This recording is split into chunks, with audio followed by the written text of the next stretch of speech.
वेदांत और मैत्री कंपनी को हटाओ नहेले निया जलिब कहले अंचलवासी।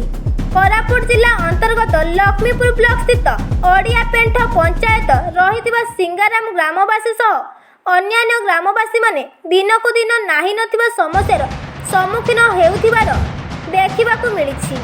एठारे वेदांत और मैत्री कंपनी निरीह आदिवासी हरिजन मानकू दादागिरी गुंडागिरी रे चलाइछंती।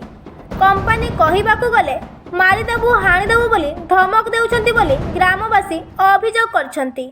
वेदांत कंपनी गाँवर किछि मीटर दूर रे कडिंगामाली बक्साइट माटी डंपी करिबा द्वारा गाँव रे धूली वायु जल दूषित होई ग्रामर समस्त रोग आक्रांत हेबा सह एही दृष्टिरू आमे वेदांत और मैत्री कंपनी को विरोध करछु बोली प्रकाश करछंती ग्रामवासी। अन्य लक्ष्मीपुर आईआईसी को पचारिबारु से कहिसंती ए पर्यंत आम पाखकू एमिति किछि खबर आसी नाही बोली प्रतिक्रिया रखिसंती।